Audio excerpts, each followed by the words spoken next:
to rock and roll. So let's just keep rolling on into it, Torsten. So the last time let's take this back. So the last time I perhaps saw you would have been back in Melbourne at Collective Campus, which was the scene of the crime for the Melbourne premiere, I believe it was, of your first film, Bitcoin, The End of Money. This was like, what, 2017 or something like that?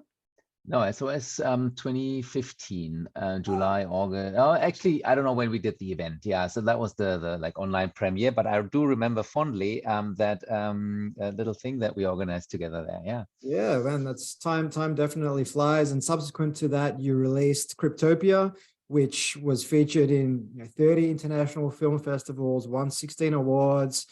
It's currently streaming on various platforms, Amazon Prime, Netflix, Apple TV, you name it. So you've been a very busy man, but today we're here to talk about Fortitude, your new forthcoming documentary, which is all about forging the $1 trillion space economy. But I'll just park that for a second. Given that your last two documentaries were on crypto, Bitcoin, I'd just love to kind of gather your thoughts on that whole world, because obviously the broader crypto sphere in terms of market cap is like come crashing down this year. But at the same time, Bitcoin has doubled in value because there are all these fears about the US dollar losing its peg as a global reserve currency. And of course, none of us really know what's going to happen. But as someone who penned two documentaries on the topic, I thought I'd ask, what are your thoughts on the state of crypto today, Torsten? Yeah, so super well summarized there. I fully agree with everything you just said. So most of the industry has imploded. The emperor did not have any clothes for 99% or 95% of the projects. That doesn't mean that everything is a scam, right? Sometimes just there's no product market fit, so to speak. And I think what the industry or what everybody has learned is there's not much value other than maybe very, very few projects, including maybe Ethereum and maybe Bitcoin. And I mean, yes, you paint the picture. Bitcoin has increased or doubled, let's say, this year. But also since the pandemic, since the whole inflation fear and the printing of trillion, it hasn't really done that well as well. So kind of it was designed for this moment, but has it succeeded yet? I would say it's still, the proof is still in the pudding. I'm a believer. I think, over 5 or 10 years, that's going to be fine. But tricky situation at the moment, I would say. Absolutely. And I don't think you'll be placing bets alongside Balaji saying that Bitcoin's going to reach $1 million by June. No, but it's damn entertaining still to watch that space, and like all these recent arrests and scams and the US politicians and regulators. It's just fun to watch. I mean, let's be honest, it was a fun industry to cover. It was indeed a fun industry, especially in 2021 when expensive JPEGs became all the rage. It was a fascinating space. But we're here today to talk about space. And like I said, that's the topic of your latest documentary. Now, the space industry today, it's worth about 420 billion US dollars. Well, actually, that's a 2019 estimate, but it's estimated to be worth over $1 trillion US dollars by 2040. I'm sure there's other estimates out there, but that's one that I've got from our Citibank. What inspired you to shift and make this sort of tangential step from the world of crypto to space? Yeah, so obviously I'm interested in emerging technologies. You know that I'm involved in virtual reality, and I'm sure we could talk about AI as well. But I mean, space is just one of those perfect topics that I think mainstream audience also get, and they're inspired by it. And space is cool, and it's hard tech. It's not software, so it's definitely a sexy topic. And I think one of the reasons why making a film, I believe, makes sense is people have strong opinions about Elon Musk, right? And SpaceX. Everybody kind of knows it or follows it, hates him or loves him or whatever. But there's an entire industry like in his wake, almost like in following his footstep. And that is something people don't realize. Like, what is happening with all these satellites? What are these rockets even bringing up there? These new private space stations. And I could go on forever. And I think we will cover some of these topics, but it's super fascinating. It's much, much more than just SpaceX. Absolutely. And, I've been in the startup scene for over a decade now. And, people look upon the space industry from afar. They admire everything that, Elon has done. They may not like him as a person, but it's hard to say that what he's done in the space sector isn't anything short of admirable. But most of us don't really understand the industry. Like, yes, it's worth $400 billion plus. But when it comes to how the space industry generates money, aside from, say, satellites and things of that sort. Most people are flabbergasted, they don't really get it. Can you just enlighten our audience as to, what are some of the sort of vertical business models that we see that essentially power the space industry? I mean, obviously commercial space products and services like government projects, space tourism, but what are some of the key sort of facets? Yeah, so the way I structured the film in 3 acts, as we filmmakers like to do, is first we have the space to Earth economy, which is going up, right? So it's rockets going up and tourists going up, and that's maybe the easiest to understand because obviously there's a rocket contract and they bring up payload, right? Or tourists. And tourism, there was a little moment there where Blue Origin and Virgin had a few tourists up and everybody was following it. It has slowed down a little, but I think everybody is expecting that this becomes like a niche luxury kind of industry. Then the more complex one is the space to Earth economy. So these are the satellites that are beaming back data, right? And images, super fascinating use cases for climate change, for surveillance, but also a ton of other satellite communications, like Starlink is maybe the most famous one. And then what is kind of more sci-fi, and I think the most interesting, is sort of like the space to space economy. So stuff that actually is up there and has a purpose. So private space stations, manufacturing in space, asteroid mining, hotels in space, those kind of things. Yeah, fantastic. And the from what I've got here, so the space to Earth economy, when you're talking about satellite-based navigation, weather forecasting, Earth observation, things of that sort, that makes up the lion's sort of share of the space economy, worth over about $220 billion, just to sort of give people some perspective. Whereas the other 2 areas you're talking about seem to be on a bit of an upwards trajectory, especially when it comes to space travel, which is still arguably in its infancy. Yeah, and you also mentioned earlier government contracts, and that is actually quite interesting dynamic, right? So how much, so this movement has been called the private space industry, right? The commercialization of space. But actually, if you look under the hood, my documentary does, a lot of the revenue still comes from government and military. Is it good? Is it bad? I don't know, but it helps kickstart the entire industry, including SpaceX, by the way, right? They had government grants, they still have government grants, and look at them now, right? They're by far the cheapest launch provider. Had NASA or the DoD not contracted them way early, they wouldn't be around now. So super fascinating also to look at where the sources of revenue comes from. Yeah, absolutely. And part of the reason why SpaceX is able to do much cheaper launches was partly because they could learn how to recycle rockets, right? That was part of it. And the other aspect, from what I understand, was they basically, instead of outsourcing the manufacture of all these different parts, they started doing it themselves and found all these sort of efficiencies that when NASA was doing it, outsourcing everything, and just blew up. And now they're like, what, 1/50th the price of what NASA was paying to do a launch, something to that effect? Correct. And with the new one, the very big rocket that's coming up, it's going to take a few more years. It's even cheaper than that, like orders of magnitude. It's just fantastic because it's totally recyclable, totally reusable. Actually, is the word. But not only that. I mean, that I think people understand and know that. Okay, you don't throw away the Boeing 747 after the flight to New York, right? But what about the space data, right? So if you have a constellation like Spire Global or Planet, and that sells images, whether it's optical images like you would see from like a spy satellite or a spy movie, but could be infrared, could be radar images. And these images you could also sell multiple times, right? You have the infrastructure up there once, but then you sell that data multiple times. And actually, it's not the pictures, it's the data and the analysis behind it. And then these big constellations, they create images, or like they image the entire world multiple times a day now, right, with these hundreds of satellites. So yeah, it starts to really become an economy, less projects and more products. Absolutely. And you've basically called this a new space renaissance in your film, and you're essentially looking at uncovering who these few influential individuals are. You mentioned a couple of them already: Elon Musk at SpaceX, Jeff Bezos over at Blue Origin, Richard Branson perhaps as well with Virgin Galactic. Is that even still what it's called? I know that's been around for a long time now. Is that the extent of it, or am I missing a few other influential players in the space that are driving this economy? Yeah, so I think you mentioned the most famous 3 billionaires who definitely play a big part. There's one I'm blanking on his first name. The co-founder of Microsoft, Alan, help me out here. Steve Allen, wasn't it? Oh my God, this is embarrassing. But he was also in early on. He did like these space planes, which Sorry, I don't think Paul they Allen. went anywhere. Yes, thank you, Paul. But no, but now when you look at this industry, look at the more recent founders of billion-dollar space companies. So there'll be Planet Labs in California. There's a big venture capital fund here.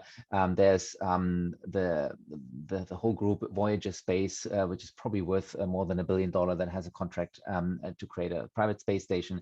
And then you have old space as well. Let's not forget, the Lockheeds and the Northrop Grummans and even satellite companies like Eutelsat or Viasat or something like that have been around for 30, 40 years, and they're worth $1 billion on the stock markets.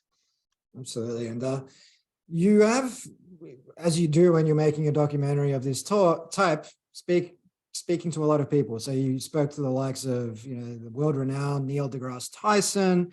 You spoke to leading VCs, companies in the space economy like Northrop Grumman, Virgin Orbit, ambitious startups. You mentioned one before, Voyager Space, others like Planet Labs, Astroscale.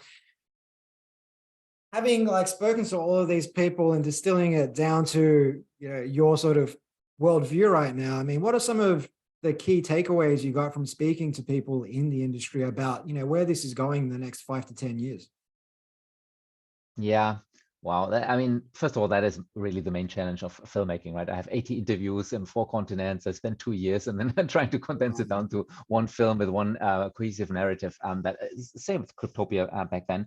That is the challenge. I mean, it's hard to summarize one takeaway, but let me just give you one that I found interesting. So coming from the crypto world, right? This was all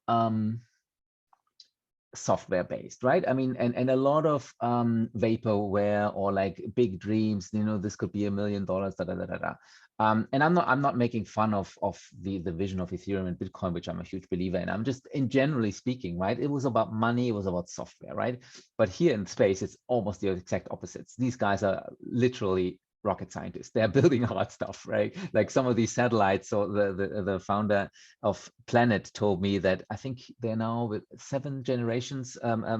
So since they started, they have 7 generations of satellites out there, and the performance increase is at 10,000x. Yeah, so basically the data per dollar spent, or the resolution and like the bit rates and whatnot, it's incredible, right? They're traveling at 25,000 kilometers an hour, and they can track them within a few millimeters the position. I mean, it's just incredible, difficult stuff. I mean, space is hard.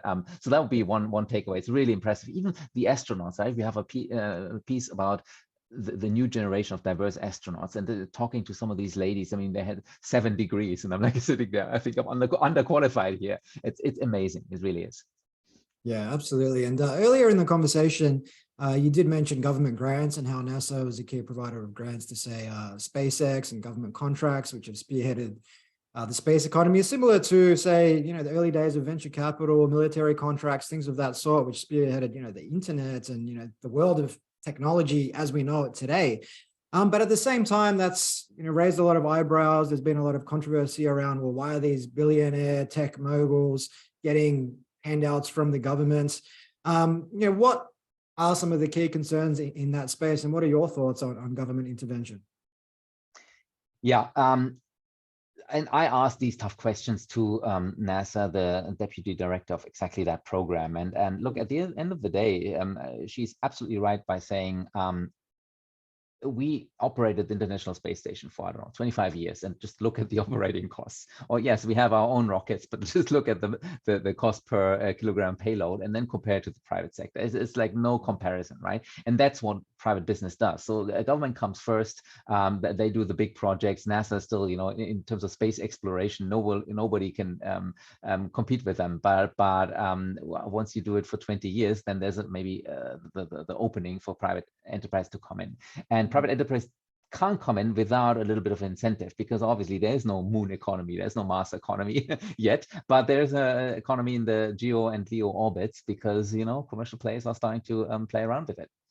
Yeah, absolutely. And I think one of the key sort of gripes that naysayers perhaps have is they question the effectiveness of government investment, and I guess they argue that such investments aren't necessarily good for all of mankind, but rather good for the select few. So your Elons and your Jeffs of the world, essentially. But the picture you're painting around, one, the size of this economy, two, the applications of this economy, and three, where it could lead in the future, I think flies in the face of that. Like, there is good for mankind here. It's not just, a pet project for the likes of Elon Musk. Yeah, and it's hard to put a dollar on it, right? A dollar value on it. The internet is a good example. So for Cryptopia, I did speak to the co-inventor of TCP/IP, so the inventor of the internet, if you will. And I mean, back then it was a military project or a research project, right? And 20, 40, 60 years later, how many trillions of dollars of value for all of us, including us now having this call, right? Is generated. You can't. And even Apollo was a huge lift, to use that pun, back then, and very expensive, but all the technologies that we are now all using, right? I mean, yes, you could probably add them all up, but it's hard to make it like worth it on an ROI. That calculation is tough to do. That's very, almost impossible. It's like, how do you put a value on all of the untracked, say, Zoom conversations that led to commercial deals? And then not only those commercial deals, but what were those deals in relation to? Maybe they were in relation to health tech. And then that health tech went off and saved 1 million lives. Like, how do you quantify all of that? Right, and what is the control group in this experiment, right? But I will say that, so back to the billionaires, right? The billionaires is sort of like the side effect of it. You can't have one without the other. That's sort of my learning and my takeaway from this. So you can't say, well, we want private enterprise, we want this innovation, we want the lower cost, but I'm sorry, nobody can get rich off of it, right? And I mean, you are with your work in doing incubators and corporate VCs and all that kind of projects. I mean, that's the point. Otherwise, you wouldn't have the entrepreneurs, you wouldn't have the innovation. Absolutely. And I guess for people that are skeptical about the benefits to mankind, one thing they point to is the environmental impacts. So things like, say, space debris, things like hazardous levels of alumina in the atmosphere as satellites re-enter from mega constellations and things of that sort. Is this something that you looked at in the documentary? And what were some of the takeaways on that? Yeah, so there's 3 elements here, and I want to quickly talk about all 3. So first of all, of course, climate change, right? I mean, in a way, climate science isn't even possible without satellites. You could even say environmentalism was kind of born out of the Apollo, the Earthrise picture. First time we see our tiny blue fragile planet as a dot on this photograph. Yeah, so satellites operators basically are half of climate science. So that's number 1, I think, undisputed. Number 2, what people do say is when those rockets go up, there's obviously exhaust and there's pollution, right? So sound pollution, but also air pollution. I asked Peter Beck. Peter Beck is basically, so Rocket Lab is the 2nd biggest rocket company. As I said, I didn't want to speak to SpaceX, but all the others. And he said, well, look, the diesels at our launch site have more carbon emissions than our rockets going up. So it's all a matter of perspective, right? And I think he said one launch is as much carbon as a flight from LA to San Francisco or something like that, right? And there's probably 50 flights per day doing that route alone. So we do talk about it. I don't think it's that big of an issue. However, there's one thing, a big question mark that I couldn't really cover is exactly what you just mentioned. What about these satellites when they burn up, when they're coming down to Earth? People panic about it, but then again, it's not really that much mass. So how difficult can it be? There's no real solid science yet what these particles could do very, very high up in the, I guess it's not even the atmosphere. It sort of reminds me a little bit of the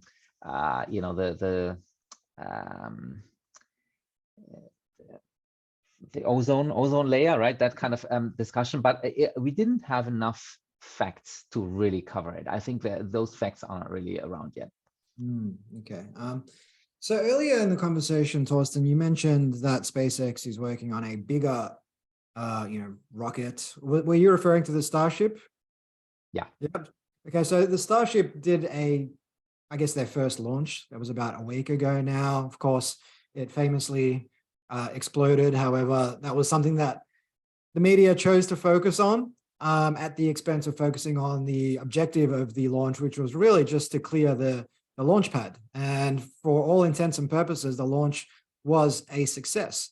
But for the layman listening to this, like, what is the significance of the SpaceX Starship, Torsten? Yeah, thanks for summarizing that test launch so well. It is really shocking to kind of read the New York Times headline saying, "Oh, Elon's rocket exploded right after launch." That sounds like a failure, even though it was a big success for what was meant to accomplish. But yeah, look, I mean, it is unbelievable how much the launch cost will decrease if Starship really succeeds the way it does. So it will actually make colonizing Mars possible, or going to the moon possible. And even what I still didn't quite understand, and that's so fascinating. I mean, it is basically, you could replace container ships, right? You could fly from Melbourne to London, 100 tons, I think, payload, right? And it's what was the variable cost is $2 million or something like that. It's really mind-blowing to think if it works. I mean, again, they haven't even landed it, right? The chopstick mechanism. So that's a big one. But Steve, actually, I did want to mention one more thing about space sustainability, because actually what is very important, you mentioned it and I forgot to say it earlier. Space sustainability actually is all about like the space debris, right? So, and the Kessler effect, maybe people should be aware of that. So if one object hits another one in orbit, those pieces of debris are around for sometimes hundreds, sometimes thousands of years, and a small piece can cause catastrophic damage to a space station or satellite. And that whole bit, there's a lot of policy work going on. There's a lot of technology solution, and we actually cover it in about 15 minutes within the film. So it's super important. I completely forgot to mention it earlier. Yeah. Okay. No, thanks for clarifying that. And just back on the Starship, you did mention that it could disrupt, cargo and logistics and whatnot, but it could also disrupt, commercial passenger aviation as well, potentially. Like, there is talk of potentially being able to catch the Starship, say, from New York to Paris, and, a 30-minute flight instead of having to catch connecting flights and take 15 to 20 hours. Now, there is some sort of speculation around, well, maybe you'll have to cut back on all the frills of flying in commercial aviation when you're going at that speed, but that's a trade-off I wouldn't mind making. You can keep your nuts if it means I'm going to get from New York to London in 30 minutes. Yeah, and you know what's incredible about SpaceX? Again, my film isn't really about them, but when, I mean, what they really understand, it's all about the manufacturing of it, right? I think they're already building out of 50 of those vehicles, and that's different. Like I think the latest NASA SLS launch system, I think they have a total of 8 rockets, because they're using some of the space shuttle leftover engines, and there's only 8 left. Okay, and but what SpaceX is building is literally like hundreds and hundreds, and eventually thousands and thousands, because he has that crazy goal of colonizing Mars, or revolutionizing maybe even commercial flight. Yeah. And just you mentioned New York Times earlier, and you were a little bit disillusioned by their coverage of the Starship test launch, as was I. I mean, it seems like this just comes back to sort of conflicts of political ideology, perhaps to some degree. Elon started to lean perhaps more conservative and supported more conservative voices as of late. Do you think that has a big part to do with what we're seeing when we look at, say, NBC, CNN, the New York Times' coverage of the Starship launch? Yeah, for sure. And I'm not an expert to speak about why this is. I mean, it's funny because New York Times is owned by a 3rd-generation billionaire. Yeah, so it's basically old wealth criticizing tech, which is new wealth. People who made billions of dollars, but based on their own work. I mean, look. It's not really my place. It would be an interesting topic for a documentary for sure. I'm sure many podcasters, the whole Joe Rogan COVID discussion. Let's not get into it. Yeah, fair enough. So you did mention the hot button word earlier, Torsten, Mars. And of course, people seem to be quite divided on this. You've got Camp A, which says, well, why are we looking to colonize Mars? We've got enough problems here. Let's make Earth better. Let's solve climate change, all that sort of stuff. Then you have another cohort which says, yeah, but there could be a mass extinction event, and that's a matter of probability. It will happen sooner or later, and so we need to colonize Mars in order to preserve the human species. But ultimately, it's, for me, I think it's not a case of either or. Like, you can do both, I think. But what are your sentiments on Mars? I mean, is this just a bit of sci-fi? Is this a bit of fun, or is this legitimately something that we absolutely need to do as a species? Like, what are your thoughts and some of your takeaways just from the conversations you had with various luminaries in the field? Yeah, so I think for me, this speaks to like the inspiration part of this whole industry, right? I mean, there is just these people who are dreaming big, right? And if you look at our world today, and maybe the younger generations, all they hear is, the climate crisis and the banking crisis and COVID, and like everything is bad news, right? And certainly the media has played a part, and mental health seems to be suffering globally. So if you have like a crazy vision, right, and the big goal, that there's this cohesiveness that I think the space industry truly has. I mean, talking to these people, they've been dreaming about space or watching Star Trek from when they're young children. And Elon Musk, I mean, like him or not, I mean, these thousands of engineers have this one goal, and they go for it. And I think that's a positive. And again, the side benefit is we get 100 times cheaper launch cost to build this economy, which is a commercial enterprise. So colonizing Mars, not for the next 10 or 20 years, is not really a commercial proposition, but shooting up satellites and offering services to companies is yeah. And I think it's just one of those sort of things whereby you set a really ambitious, audacious target, and whether you reach it or not, just by pursuing that, you're going to unlock a lot of potential, because as you say, because we're pursuing, say, Mars, it's forcing the creation of certain types of rockets that allow us to launch at, say, 1/50th or 100th the cost that we currently do. And that then itself opens up the door to lots of new industries and new applications that perhaps we didn't even think about previously, whether or not we make it to Mars or not. And I think you're so right when it comes to inspiration. As you perhaps remember, we used to run a kids entrepreneurship program for a few years called Lemonade Stand. So we had kids from 7 to the age of 13 come through that program. And software, it's cool, but you can't see it. It's not really tangible. And in fact, it's an intangible good on a profit and loss or on a balance sheet, right? So, but rockets, electric vehicles, things of that sort, they're tangible. You can see them. They're cool. They're sexy. They're fun. They're inspiring. And we had so many kids come through. We'd ask them a question, which business people, which entrepreneurs do you admire? Who do you even know? Because some of these kids were quite young, and none of them were saying, Travis Kalanick at Uber back in the day or anything like that. They were saying Elon. Some of them were saying Richard Branson, but predominantly it was Elon Musk, because when you're a kid, rockets, cars, that's cool. Everything else kind of doesn't appeal to that next generation of builders the same way.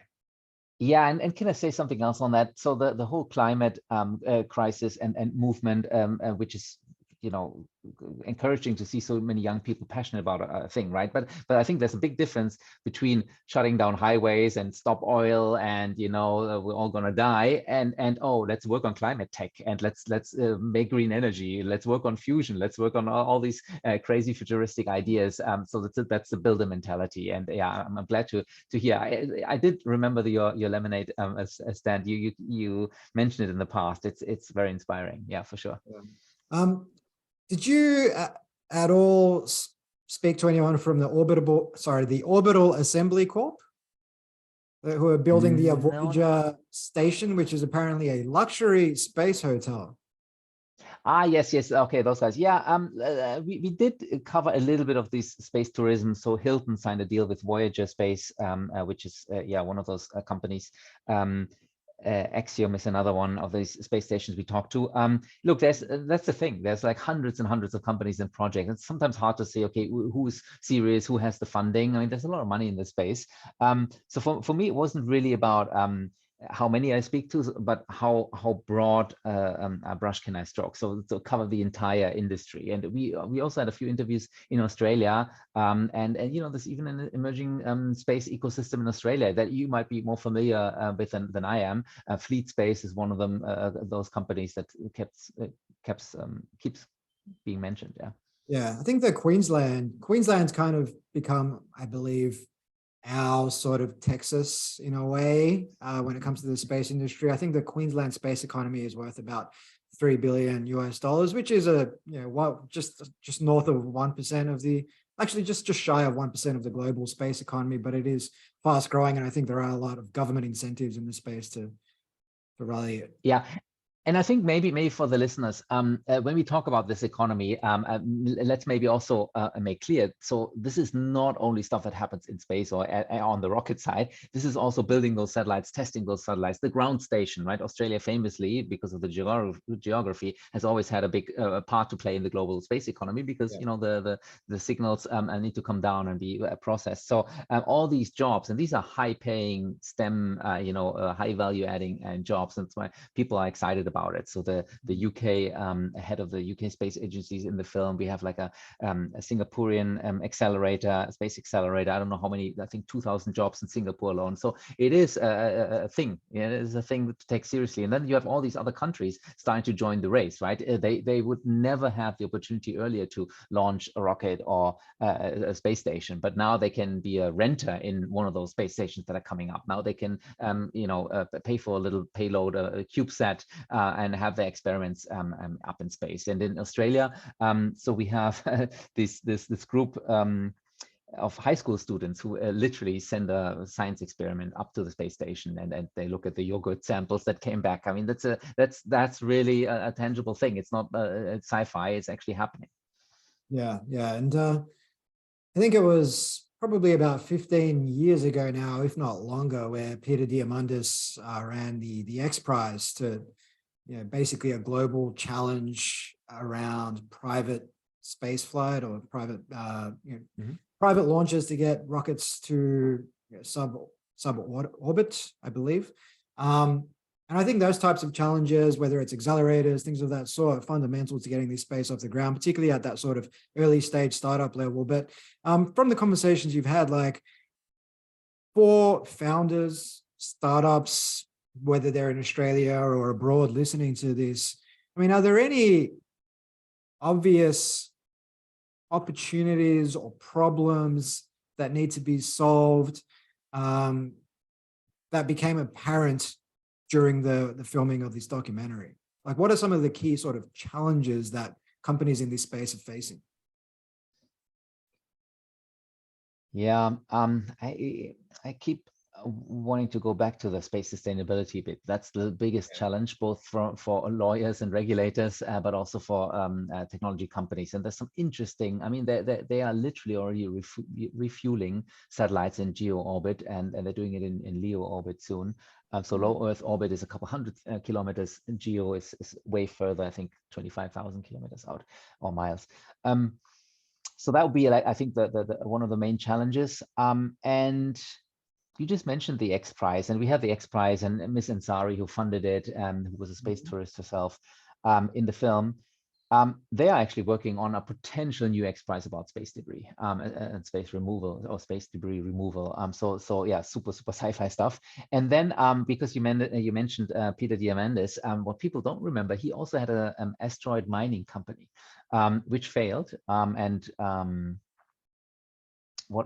What is interesting about that, I talked to a new asteroid mining company in Los Angeles, and those guys now have the funding and they have the means to actually make it happen, because again, launch costs are so much cheaper, everything is so much more miniature, and you can actually get to these asteroids, right? So we are really at a new space age, and even the mighty Peter Diamandis couldn't help, back then, because the rockets weren't available. Yeah, it's I guess it's the same old story about technology. Over time, it gets more accessible. It becomes cheaper, whether it's modeling the human genome, or whether it's just software in general. Like, back in the 40s, a mainframe computer was the size of a room, and it cost hundreds of thousands of dollars, and it was about 1/100,000th as powerful as your iPhone. And over time, it's just the cost has come way down. And now in this world of AI, a lot of people, I think it was the CEO of GitHub who was saying that in 5 years' time, 80 to 90% of code will be done by AI. You won't even need to know how to code. All you need to know is how to speak English and tell the machine what to do. And that same sort of phenomenon seems to be playing out in the space industry, whereby, as you said, Peter Diamandis had an asteroid mining company, but back then, I imagine the cost of launching was a lot higher. Now with technology bringing the costs down, it means that the doors are open for a whole new breed, a whole new sort of generation of entrepreneurs to come in and actually start solving problems, and leveraging space to solve problems back on Earth as well. I suppose more importantly to some degree. But with that, I imagine, having spoken to so many people, there was a lot of I imagine there would have been a lot of different sort of stakeholders and conflicts in terms of opinion and view. And it would have been quite difficult for you to kind of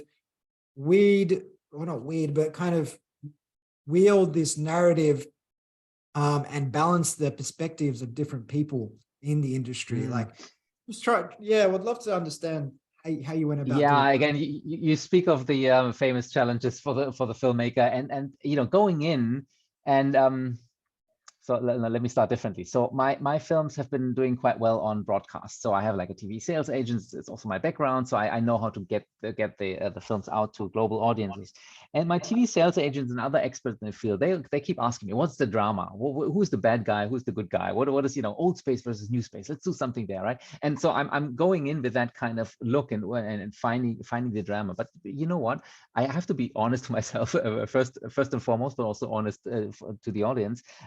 Because I don't want to have clickbaity New York Times headlines. I do actually want to cover the entire space. So when I was invited into the military industrial complex in Washington, D.C., or into the State Department, of course, I'm asking spicy questions, but at the end of the day, it looks like there's no these guys versus these guys. Old space wouldn't be possible to innovate without new space companies, and new space companies wouldn't have the revenue sources if it weren't for the military contractors or something like that. So yes, we do talk about it. Yes, there's a little bit of drama here, but it's actually it's not that much conflict there. The one topic that I will say though is the big China issue, right? So I think that's almost now, we talk about it in AI and internet economy and in geopolitics. And yes, even in space, it looks like almost as a separate Chinese space economy, because the Western countries cannot or do not want to work with the Chinese. So the Chinese already have their own space station up there. Now the Westerners have to catch up on that one. And given that, I mean, you did speak to policymakers at the United Nations, among other places, and bringing this back to crypto, we've seen how the SEC has come down hard on crypto, especially this year.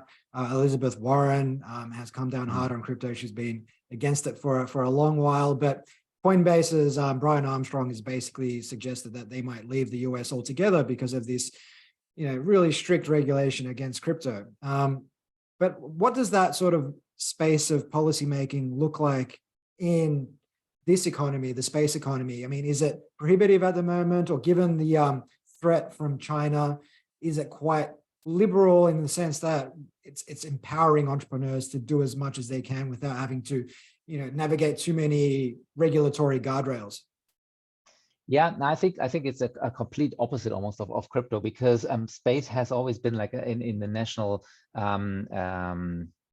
almost security interest of nations, right? So launch capability is super important. In fact, it was Elon Musk to finally bring back launch capability back to the US, and he's a South African originally. So I think, we have a very strong interest from governments to have their space economies really being propped up. I see that everywhere, and in crypto it was almost the opposite. Like, we don't want you guys here, right? There is a few things that need global coordination. Space sustainability, space debris is one thing. Maybe bandwidth. How do you? Everybody wants to have bandwidth to compete with Starlink, but there's only limited amount available. So there's a little bit of a conflict there. But generally speaking, it wasn't really that much of a topic for me. And the United Nations people, first thing is, did you know that the United Nations has an outer space affairs office? It's kind of cool to think about that. And they've been around since the 50s, believe it or not. Wow. It all sounds very, very sci-fi to me, Torsten. So, the film is called Fortitude, Forging the $1 Trillion Space Economy. When can people expect to see it? Yeah, so I'm basically 90% done with production right now, maybe 50% with editing. Screen Australia was one of the partners. They gave a small development grant. I need to close a funding gap to finish the film. So that's what I'm doing at the moment. There's a small Kickstarter. To be honest, Kickstarter used to be a thing in my previous films. I think it's no longer a case. So I don't think we're going to be successful with it, unfortunately. However, I am interacting with the entire industry, with all these companies in the film, with conference organizers, with people who just love to use a film like this as a forum, right? Whether it's an online event or a physical event, like what we did almost 10 years now in your offices. So I'm trying to kind of pre-sell, screening rights or events and kind of plan my world tour. And hopefully by the end of the year, I finish the film, and it will definitely be available on one of the big streaming services. I don't know which one yet. But if you're interested in supporting, so we have this cool thing. One of the partner companies that we talked to in the film, they are actually, their idea is exactly what you mentioned earlier, the backup of humanity. What if the asteroids hit us, right? Are we ending up like the dinosaurs? So his whole vision is, oh, let's back up humanity, but not in terms of settling Mars. No, we just need the DNA. We just need to save the DNA, because we can already resurrect, as you know, some species. There's some interesting projects. So why don't we put that on the moon? And so literally, you can get your DNA test done. They extract the DNA, put it into a polymer, put it into a tiny 3-gram little metal capsule, which goes onto a moon lander in early 2024. So if you're interested to put your pet's DNA up there for aliens to find or future humans to find and resurrect, you can support the film, but also do that at the same time, which I find just super fascinating. And for the people with big egos, we can even engrave into metal their name, and basically their name will be on the moon, which is kind of like, those cool things. I could believe it when the guy told me. I'm like, yeah, this is something cool to offer. Well, that's definitely cool. If people want to do that, where's the best place to go? What's the URL? So FORTITUDEmovie.com. And so we are on Kickstarter for the next 2 weeks. But people can reach me anytime. And I'm really looking for people that can help us bring this project over the line. Yeah. Awesome. Well, this conversation will be going live in a couple of days' time. So you've still got 12 days to get on board the Kickstarter. And that's basically it. So I'll add the links to the film website to the show notes, as well as the Kickstarter link to the show notes for our listeners. And I've enjoyed reconnecting with you, Torsten. All the best with closing that funding gap, finishing the documentary and launching it next year. And as Buzz Lightyear likes to say, to infinity and beyond, my friend.